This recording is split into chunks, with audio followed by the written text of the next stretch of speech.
Hi hello नमस्कार, कशा आहात तुम्ही सगळे. मी पुष्पा तुमचं सगळ्यांचं स्वागत करते माझ्या या यूट्यूब चॅनलमध्ये. तर सोमवारी होती गोकुळाष्टमी, तर म्हटलं सगळी घराची साफसफाई करायची होती.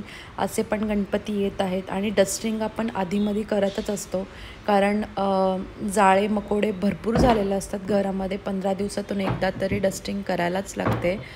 तर मी इथे आत्ता स्टार्ट करते आहे माझ्या हॉलपासून. हॉल घेतल्यानंतर बेडरूममध्ये जे काही बेडशीट्स वगैरे पण चेंज करायचे होते, म्हटलं तिथे पण डस्टिंग करून घेऊया.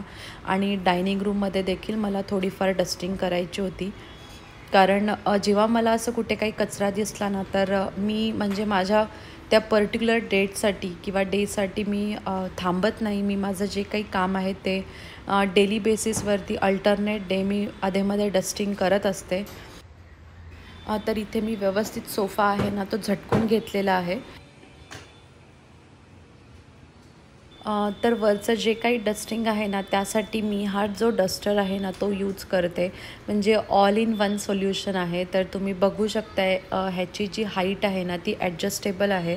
तर वरच्या सेक्शनपासून जे काही म्हणजे जाळे वगैरे आपले भरपूर झालेले असतात कॉर्नरला, म्हणजे जर आपण 15 दिवसातून एकदा डस्टिंग नाही केली वरच्या सेक्शनला, वरती आपले जे काही गोष्टी आहेत, तर तिथे जर आपण डस्टिंग केली नाही तर खूप जास्त कोळी आणि जाळ्या झालेल्या असतात. तर त्यासाठी हा जो डस्टर आहे ना तो मी यूज करते. आणि हा डस्टर मी फक्त ड्राय डस्टिंगसाठी घेते. आणि जर काही मला म्हणजे ओल्या कपड्याने पुसायचं असेल तर मी त्याच्यासाठी दुसरा जो मायक्रोफायबरचे जे कपडे येतात तो वापरते. तर हा डस्टर बिलकुल पण ओला होत नाही. पण तुम्हाला दाखवेन मी की याच्यावरती पूर्ण आता ही जी धूळ आहे ती तुम्हाला दिसेलच माझ्या डस्टरवरती. तर इथे मी पूर्णपणे व्यवस्थित सगळ्या कॉर्नरमधून वगैरे पूर्ण कचरा काढून घेतलेला आहे. डस्ट खूप सारी जमा झाली होती. आणि हे जे काम आहे ना ते आपल्याला एका टायमालाच करायला लागतं, कारण पूर्ण धूळ जी आहे ती खाली पडलेली असते आणि पूर्ण घरामध्ये उडत असते. तर हे सगळं काम आपल्याला एकाच टायमाला करायला लागतं. तर सकाळी आज वेळ भेटला होता, म्हणून म्हटलं की लवकरात लवकर डस्टिंग करून घ्यावं.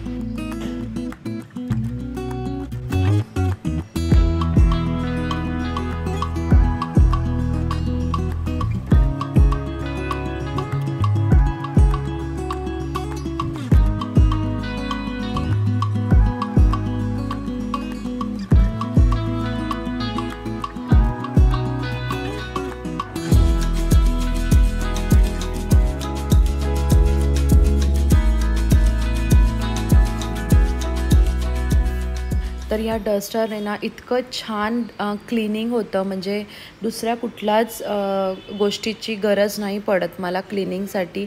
खूप छान काम करतं, म्हणजे आपल्याला छोट्या छोट्या सेक्शनमध्ये देखील जाऊन कचरा पूर्ण निघून जातो.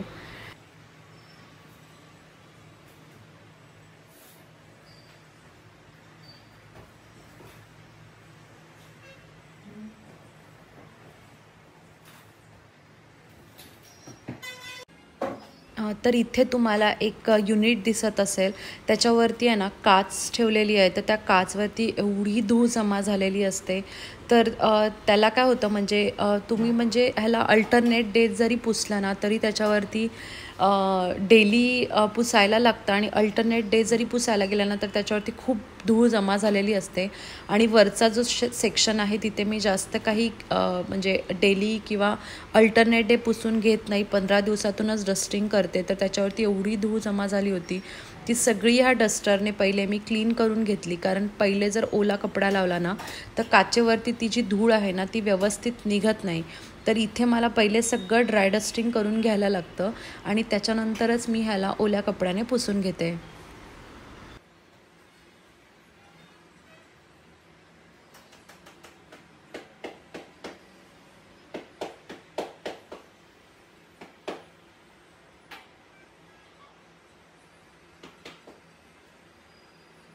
आता जे काही वरून धूळ पडलेली होती ती सगळी सोफ्यावरती पडलेली होती. त्याच्यावरती मी कपडा माझा जो आहे तो मी टाकलेलाच होता, पण तरी देखील साईडला वगैरे धूळ पडलेलीच असते. तर त्यासाठी मी हा जो आपला छोटा ब्रश येतो, जो आपल्याला डीमार्टमध्ये इझिली अवेलेबल आहे, त्या ब्रशचा मी इथे यूज करते. तर इथे जी काही धूळ सोफ्यावरती पडलेली असते ती सगळी काही हा जो छोटा ब्रश आहे त्याच्याने निघून जातं.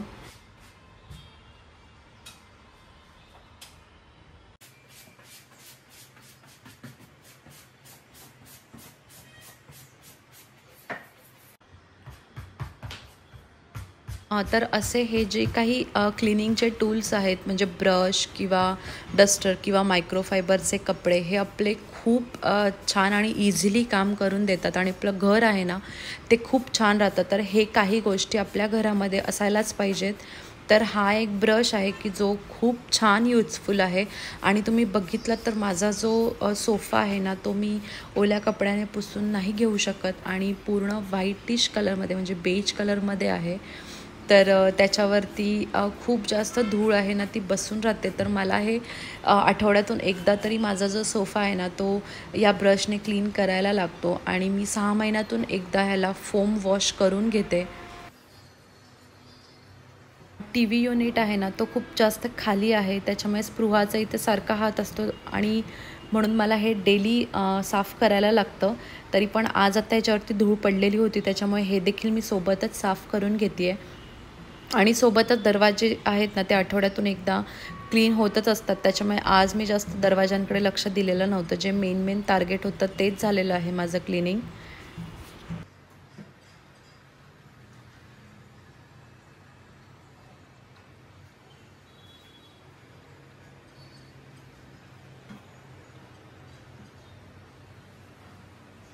तर जेव्हा पण आपण क्लिनिंगचा विचार करतो ना तेव्हा आपल्याला कंटाळा येतो. म्हणजे असं वाटतं की आज नको करायला, उद्या करूया, उद्या करूया आणि असं करून आहे ना आपण ते करतच नाही आणि मग एकाच टायमाला आपल्याला खूप काम पडतं. म्हणून मग मी काय करते की मी एक दिवस ठेवलेला असतो. त्या दिवसामध्ये मला हे जे टार्गेट आहे ते कंप्लीट करायचंच आहे आणि त्याच्यामुळे मला ना लोड जास्त पडत नाही आणि आज तर आता उद्या जन्माष्टमी होती त्याच्यामुळे मी हा सगळा क्लिनिंग आहे ते मी करणारच होते. पण हेच जर आपण असं ठरवून केलं की बाबा आज मी हॉल करते आणि दुसऱ्या दिवशी मी बेडरूम करते तर आपल्याला जास्त लोड पडत नाही.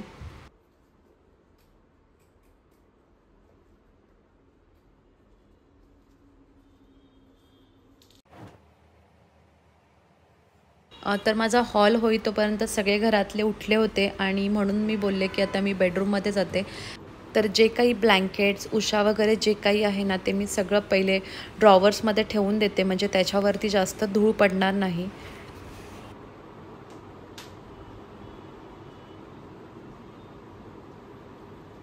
तर घरातल्या प्रत्येक वस्तूला एक पर्टिक्युलर जागा हवी आहे. तर नाहीतर मग ती आपल्या घरामध्ये अडगळ बनून राहते. तर इथे ज्या काही गोष्टींची जागा आहे म्हणजे छोट्या-छोट्या गोष्टी का होईना त्याला एक पर्टिक्युलर जागाच हवी आहे. कारण मग जेव्हा पाहिजे असतात तेव्हा त्या गोष्टी भेटत नसतात. तर हे जे सगळे नॅपकिन्स आहेत ते मी इथेच स्टोअर करते. म्हणजे मला जेव्हा पण लागतील तेव्हा मला माहिती आहे मी ते कुठे ठेवलेले आहेत आणि ते मला लगेच इझिली भेटून जातात. तर अशा खूप काय काय गोष्टी असतात. नेलकटर आहे किंवा आपलं सुई दोरा आहे. तर ह्या गोष्टी आपल्याला खूप कमी वेळात लागतात पण आपल्याला त्या घरामध्ये असायलाच पाहिजेत. तर त्यांना एक पर्टिक्युलर जागा असायलाच पाहिजे.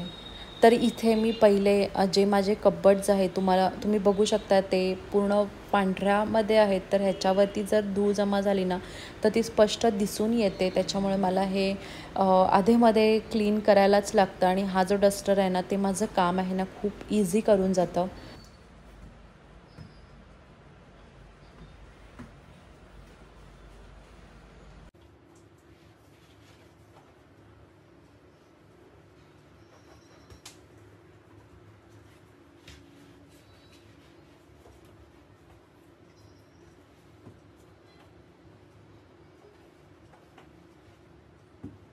त्यानंतर पूर्ण बेडरूमचं डस्टिंग झाल्यानंतर इथे मी जे काही मला ओल्या कपड्याने करायचं होतं पूर्ण क्लिनिंग ते मी करून घेतलेलं आहे. तर तुम्ही बघू शकता धूळ तुम्हाला दिसत असेल जी घरामध्ये पूर्ण उडती आहे. तर त्यासाठी आपल्याला माहिती आहे की हे जे टेबल्स वगैरे आहेत याच्यावरती देखील धूळ जमा झालेली आहे, तर ती मी व्यवस्थित आता ओल्या कपड्याने पुसून घेते आहे. आणि काचेसाठी जर तुम्ही कोलिन यूज नसाल करत तर तुम्ही आपला सिंपल जो आपला हँडवॉशचा लिक्विड आहे तो देखील इथे आपण यूज करू शकतो. त्याच्याने देखील काच व्यवस्थित साफ होते. आणि जेव्हा पण तुम्ही असं काही लिक्विड वेगळं यूज करत असाल तर तेव्हा तुम्ही पेपर पण घेऊ शकता आणि पेपरने तुम्ही छान त्याला पुसून घेऊ शकता. तर इथे मी व्यवस्थित ओल्या कपड्याने पुसून नंतर मी सुक्या कपड्याने त्याला काचेला व्यवस्थित पुसून घेतलेला आहे. त्यानंतर टेबलवरती देखील खूप धूळ जमा झाली होती, म्हणजे वरची जी धूळ आहे ती पडली होती, तर ती देखील मी इथे व्यवस्थित पहिले सुक्या कपड्याने पुसून घेऊन मग ओल्या कपड्याने पुसून घेतलेलं आहे. त्यानंतर आपले जे ड्रेसिंग टेबल्स आहेत त्याच्यावरती खूप काय गोष्टी अशा असतात की ज्या आपल्याला सारख्या लागतात आणि मग त्या आपण कुठे पर्टिक्युलर कॅबिनेटमध्ये किंवा ड्रॉवर्समध्ये ठेवत नाही. तर त्यासाठी मी इथे हे जे 2 बॉक्सेस आहेत ना ते ठेवलेले आहेत, ज्यामध्ये जे काही आपलं ड्रेसिंग टेबलवरचं सामान असतं ना ते आपण त्याच्यामध्ये ठेवू शकतो. आणि त्याच्यामुळे ना घरामध्ये आपलं घर जे आहे ना ते नेहमी आपलं ऑर्गनाइज्ड राहतं.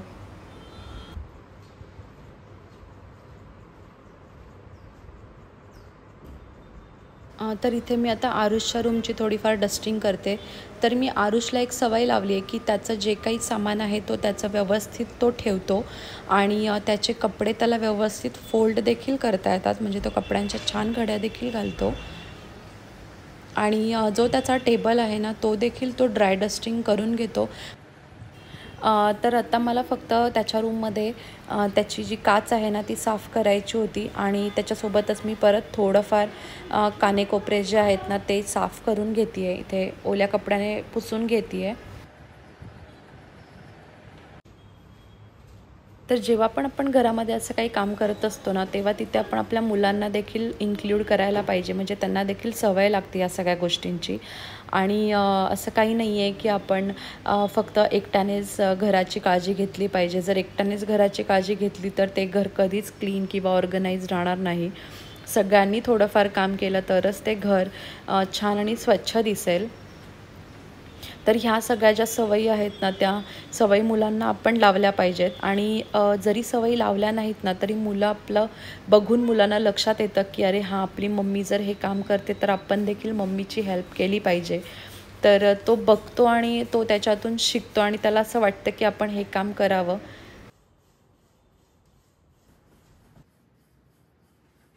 आणि जर मुलांना घर स्वच्छ दिसत असेल ना मग त्यांना ती सवय देखील होते ते स्वच्छ ठेवायचं. तर आपणच आपलं जर घर नीट आणि व्यवस्थित ठेवलं ना तर मुलं देखील तसंच ट्राय करतात.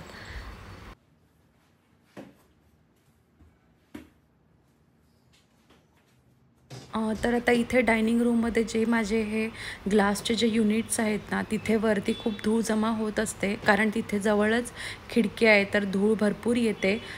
तर ती आता मी इथे डस्टिंग करून घेते आहे.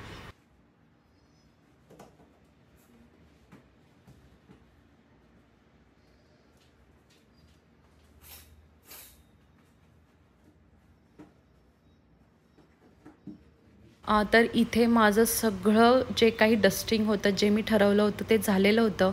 आणि आत्ता मी तुम्हाला माझा डस्टर दाखवते. इतका खराब आणि इतकी धूळ जमा झाली होती त्याच्यावरती. अर्धी धूळ तर घरामध्ये पूर्ण उडून गेली होती, पण ह्या डस्टरवरती जितकी काही जमा झालेली आहे ती मी दाखवते. आणि हा जो डस्टर आहे ना तो हा पूर्ण निघतो आणि ह्याला आपण व्यवस्थित क्लीन करू शकतो. तर हा मी काढून व्यवस्थित धुवून आता सुकायला ठेवते.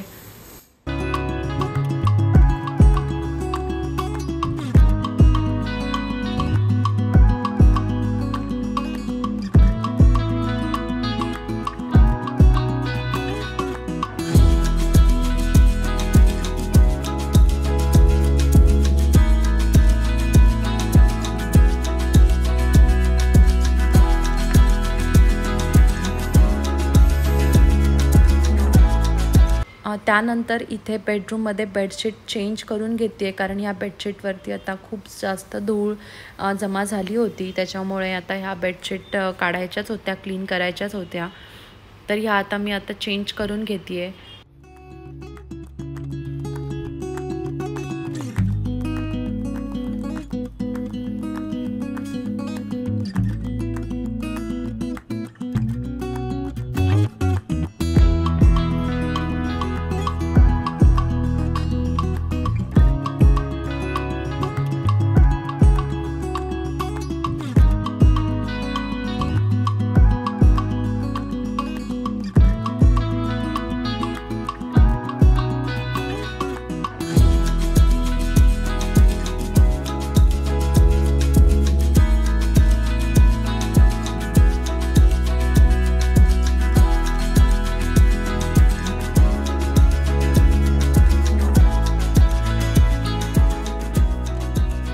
तर अशा प्रकारे जे काही माझं काम ठरवलेलं होतं ते झालं होतं आणि आता हे जे घर आहे ना ते इतकं छान आणि स्वच्छ दिसतं आहे। त्यानंतर मी एवढं सगळं काही स्वच्छ झाल्यानंतर अंघोळ करून घेते आणि मग माझ्या पुढच्या कामांना लागते।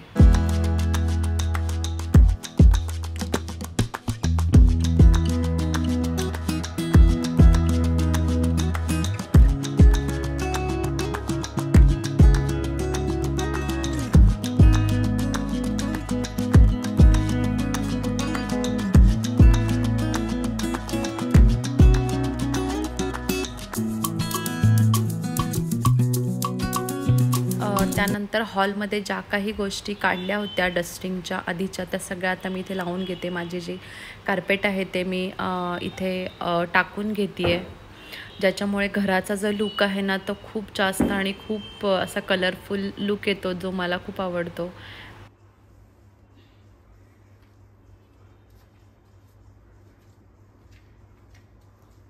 आणि मग हे सगळं काम झाल्यावरती माझी देवपूजेमध्ये देखील माझा रोजचा एक 15 ते 20 मिनटाचा जो वेळ आहे तो जातो आणि खूप प्रसन्न वाटतं मला। हे असं माझं रुटीन असेल तेव्हा आणि घर स्वच्छ असल्यावरती देखील मला खूप जास्त असं फ्रेश वाटतं आणि घरात परत दुसरी कामं करायला म्हणजे जेवण बनवायला वगैरे थोडंसं मोटिवेट होतं।